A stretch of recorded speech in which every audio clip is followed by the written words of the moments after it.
성경 말씀은 창세기 50장 19절로 25절. 우리 화면 보고 같이 읽겠습니다. 19절부터 25절까지입니다. 창세기. 자, 우리 같이 읽습니다. 시작. 요셉이 그들에게 이르되 두려워하지 마소서. 내가 하나님을 대신하리이까. 당신들은 나를 해하려 하였으나 하나님은 그것을 선으로 바꾸사 오늘날과 같이 많은 백성의 생명을 구원하게 하시려 하셨나니 당신들은 두려워하지 마소서. 내가 당신들과 당신들의 자녀를 기르리이다 하고 그들을 간곡한 말로 위로하였더라. 요셉이 그의 아버지의 가족과 함께 애굽에 거주하여 110세를 살며 에브라임의 자손 3대를 보았으며 므낫세의 아들 마길의 아들들도 요셉의 스라에서 양육되었더라. 요셉이 그의 형제들에게 이르되 나는 죽을 것이나 하나님이 당신들을 돌보시고 당신들을 이 땅에서 인도하여 내사 아브라함과 이삭과 야곱에게 맹세하신 땅에 이르게 하시리라 하고 요셉이 또 이스라엘 자손에게 맹세시켜 이르기를 하나님이 반드시 당신들을 돌보시리니 당신들은 여기서 내 해골을 메고 올라가겠다 하라 하였더라. 아멘. 자, 우리 제목 한번 읽어볼까요? 시작. 하나님을 기대하는 사람. 네. 신앙인은 하나님을 기대하는 사람이죠. 여러분 하나님을 기대하십니까? 그 기대를 버리면 안 돼요.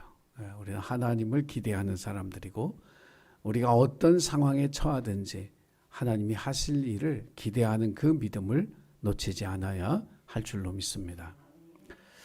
위대한 요셉은 하루아침에 만들어지지 않았습니다. 마치 맛있는 음식이 밀가루부터 시작해서 간을 맞추고 반죽을 하고 그걸 또 이렇게 맺히고 하면서 어떤 그런 과정을 거쳐 맛있는 음식이 우리 앞에 놓여지는 것처럼 위대한 인물도 하나님의 손에 의해서 다듬어져서 위대한 인물로 세워지는 줄로 믿습니다. 특세를 통해서 요셉을 5단계로 우리가 위대한 지도자가 되기 위한 요셉이 밟았던 5개 단계를 한 번씩 묵상하고 기도했습니다. 순종이죠.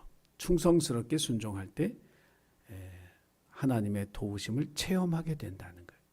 그러니까 순종은 하나님의 도우심을 체험하기 때문에 또 순종하는 거예요.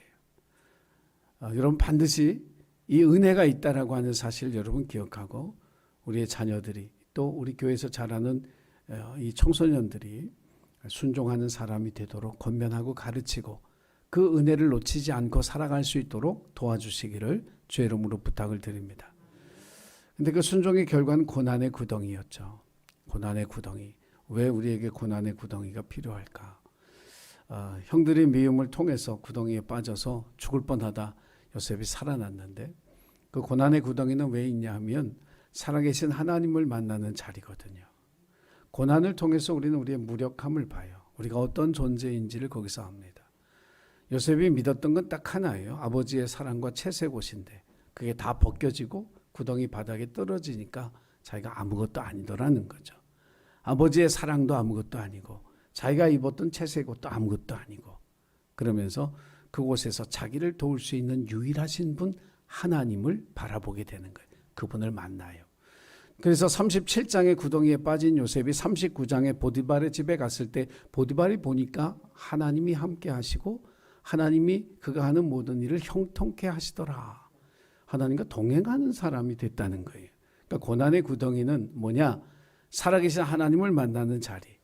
그럼으로써 이제 내가 세상을 의지하고 나를 의지하는 존재가 아니라 하나님 의지하고 살아가는 존재구나. 이것을 깨닫게 하는 자리가 고난의 구덩이. 자, 그걸 거쳐서 요셉의 집에 보디발의 집에 와서 얼마나 잘 나가요. 말도 안 통하는 이 청년이 아는 사람 하나 없는데 그 가정의 모든 소유를 다 주관하는 가정의 총무가 됐단 말이에요. 이게 형통한 삶이라고 하는 게 뭐냐면 내가 잘 되는 게 아니라 나로 말미암아 주변 사람들이 다 잘 되는 거예요. 그리스도인들은 바로 그런 사람인 줄로 믿으시기 바랍니다. 여러분 때문에 여러분이 발걸음이 닿는 곳마다 하나님의 복이 흘러넘치는 이게 형통인 거예요. 그 형통의 비결이 뭐냐면 내 능력으로 그렇게 되는 게 아니라 나와 동행하시는 하나님의 능력으로 형통의 복을 누리게 되는 거예요. 그래서 여러분 주님과 동행하는 삶을 살기 위해서 힘써야 하고 동행의 비결을 알고 살아가는 그런 청년들이 되어야 할 줄로 믿습니다. 자, 그런 형통한 삶이 계속되어지면 얼마나 좋아요. 근데 보디발의 아내를 통해서 하나님 테스트, 시험하시는 거예요. 하나님의 시험은 목적이 있어요. 목적이 없는 시험이 없거든요. 학생들 시험 보는 것도 이 테스트하는 이유도 분명히 있는데 그 보디발의 아내를 통해서 시험하신 그 가장 중요한 이유는 뭐냐면 가정 총무도 됐고 주인의 신뢰도 받았단 말이에요. 근데 그것이 하루아침에 없어지는 거라는 걸 하나님 보여주시는 거예요. 내가 여기서 잘 나갔지, 주인의 사랑도 받고 신뢰도 받고 가정의 모든 소유를 다 주관하는 그런 자리에 올랐지, 그거 한순간이야. 세상에서 얻은 건 이런 거야. 네가 무엇을 구하며 무엇을 얻고 살아가야 하는지 고민해봐. 그 고민을 던져주시는 거예요. 그러면서 땅의 것은 영원히 내가 얻을 것이 아니구나. 하늘의 소망, 하나님이 내게 주시는 것을 내가 찾고 그것을 구하며 살아가야 되겠다라고 하는 그 믿음을 얻는 기회가 시험과 유혹이라고 하는 거예요. 그것을 견디고 이제 감옥 속에 들어가죠. 그러면서 마지막이 인내의 소망이에요. 그러니까 인내라고 하는 것은 그냥 참고 견디는 게 아니고 소망에 이르는 과정으로 소망을 품고 견디는 게 인내예요. 인내는. 그러니까 소망이 없으면, 소망을 포기했으면 그 인내는 아무 의미가 없어요. 아무리 오래 참아도 소용없어. 근데 소망을 가지고 견디는 게 그게 진짜 인내라고 하네, 성경적인. 그래서 로마서 5장 3절 4절에서 환난은 인내를, 인내는 소망을, 연단은 소망을 이루는 줄 알미로다.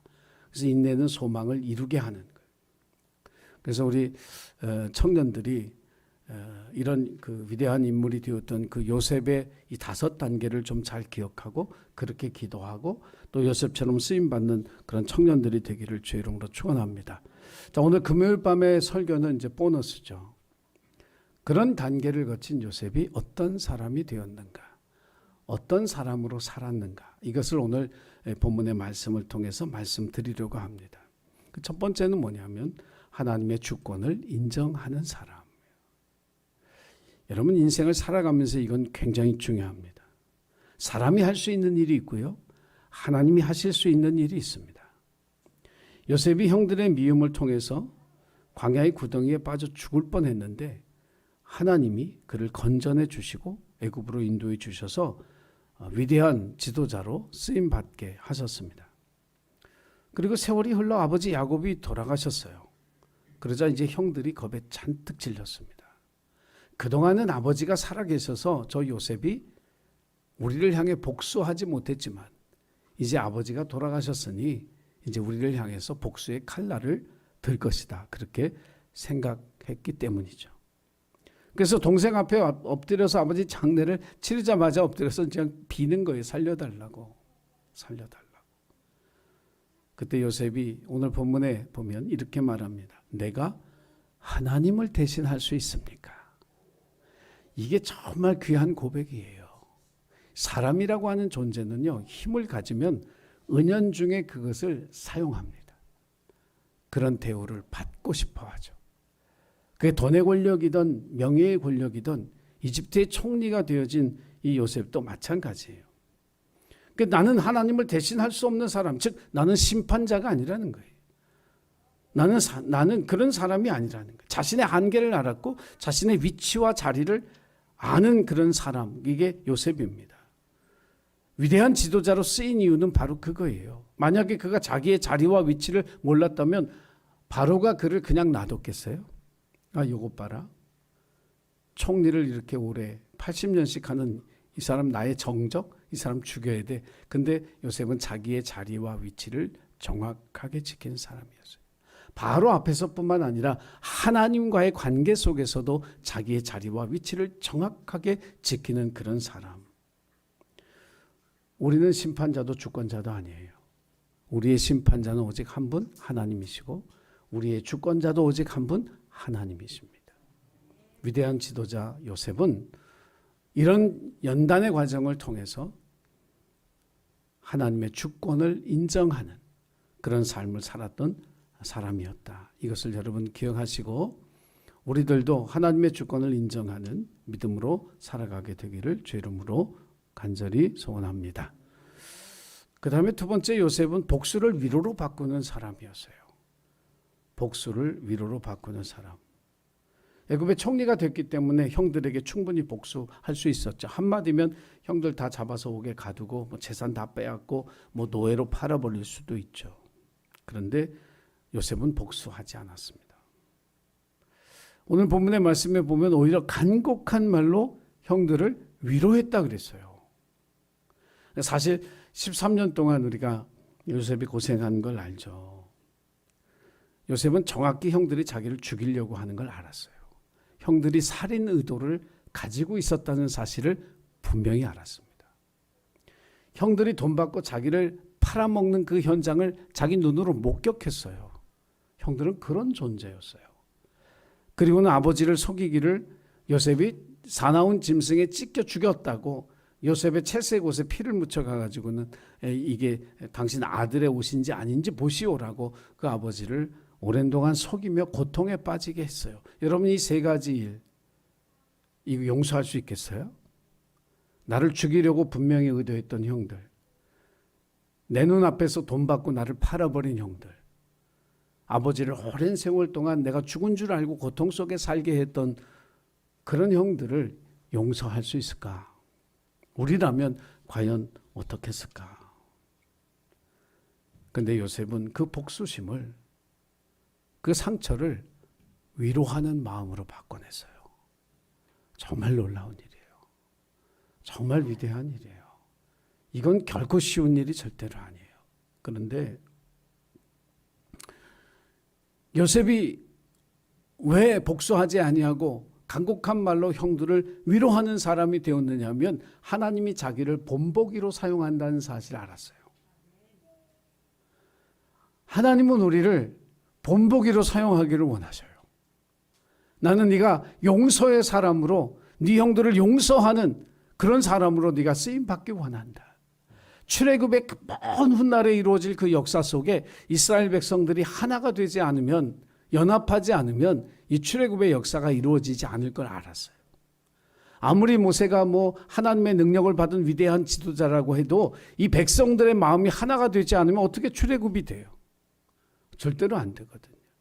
그런데 이 백성들을 하나로 만들 수 있는 건 뭐냐면 사랑과 용서예요. 이 민족을 하나로 만들 수 있는 힘도 사랑과 용서인 줄로 믿습니다. 힘으로 상대방을 눌러서 하나로 만들 수 없어요. 연합하게 만들고 하나 되게 만들 수 없어요. 사랑하고 용서하는 것만이 이 민족, 이 나라, 이렇게 분열되고 갈등과 반목이 많은 나라를 하나 되게 할 수 있는 힘은 사랑과 용서라는 거예요. 그 본보기로 요셉이라는 사람을 사용하신 거예요. 호세아라는 사람을, 타락한 이스라엘을 하나님이 사랑하고 있다라고 하는 그 사랑의 본보기로 호세아를 사용하신 것처럼 이 요셉을 그렇게 사용하셨다는 거예요. 저와 여러분의 삶도, 우리 청년들의 삶도 하나님이 본보기로 삼아서 이 시대에 살아계신 하나님을 증거하는 그러한 도구로 쓰이기에 하나님께서 저들을 세워가시고 저들을 통해서 일하시는 그런 청년들로 세워가시기를 주의 이름으로 축복합니다. 마지막으로, 마지막까지, 인생의 마지막 순간까지 꿈꾸는 사람이에요. 하나님의 주권을 인정하고 복수심을 용서로 바꾸어낸 그런 사람이면서 동시에 마지막까지 꿈을 꾼 사람입니다. 야곱이 죽었을 때요, 이집트 사람들이 이 야곱을 며칠 동안 애도했냐면 70일 동안 곡했어요. 그 당시에 바로가 죽으면 며칠 곡했냐면 72일 했어요. 이게 바로 수준의 장례를 치른 거예요. 바로 수준의 국장을 이 요셉의 아버지가 세상 떠났을 때 그렇게 이집트 사람들이 야곱을 위해서 애곡했습니다. 그리고 요셉은 110세에 우리가 아는 대로 죽었죠. 그러면서 오늘 그의 유언이 이 말씀 속에 쓰여져 있는 거예요. 하나님 당신들 반드시 돌아보실 거다. 그리고 이 땅에서 인도해 내실 거다. 아브라함과 이삭과 야곱에게 주신 땅으로 인도할 것이다. 그때 내 해골을 메고 가라. 마지막까지 소망을 품을 수 있었던 그런 사람이에요. 하나님의 위대한 일꾼들은 마지막까지 꿈을 꾸는 사람이에요. 하나님의 약속을 믿는 그 믿음 안에서 꾸는 그 꿈, 하나님이 이것을 반드시 이루실 것이다. 하나님을 기대하는 사람, 하나님이 반드시 우리를 영원히 이곳에 살게 하지 아니하고 우리 조상에게 주신 그 약속의 땅으로 이끌어 가실 그 역사를 이루실 때가 반드시 온다. 그때 너희들 그냥 가지 말고 내 해골도 메고 가라.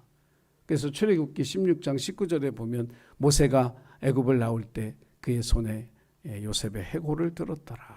성경은 그렇게 우리에게 이야기하고 있죠. 사랑하는 일신교회 교우 여러분, 또 우리 기도에 참석한 저와 여러분이 우리 청년들을 위해서 하나님 앞에 요셉과 같은 지도자가 되도록 기도하고 또 저들을 본이 되어 가르치는 그 일을 게을리하지 않는 저와 여러분이 되기를 간절히 원합니다. 정말 이 젊은이들이 살아나야 한국 교회 또 한국 사회가 미래와 소망이 있는 그런 나라, 그런 교회가 될 줄로 믿고 우리 청년들 위해 항상 기도하는 저와 여러분이 되기를 주님의 이름으로 부탁을 드립니다. 기도하겠습니다. 하나님의 주권을 인정하며 우리의 자리와 위치를 기억하고 우리의 심판자와 주권자 되신 하나님을 믿음으로 인정하며 고백하는 저희들이 되게 하여 주옵소서. 인생을 살면서 받은 상처들을 복수심으로 풀어내는 어리석은 자가 되지 않게 하시고 용서함으로써 우리의 삶이 살아계신 하나님의 본보기가 되어지는 아름다운 삶이 될 수 있도록 하나님 우리 청년들의 삶을 축복해 주옵소서. 마지막까지 꿈꾸며 그 꿈을 이루실 하나님을 기대하는 믿음 안에 우리의 삶을 살아가는 우리 모두가 되도록 은혜 베풀어 주옵소서. 예수님의 이름으로 기도드렸습니다. 아멘.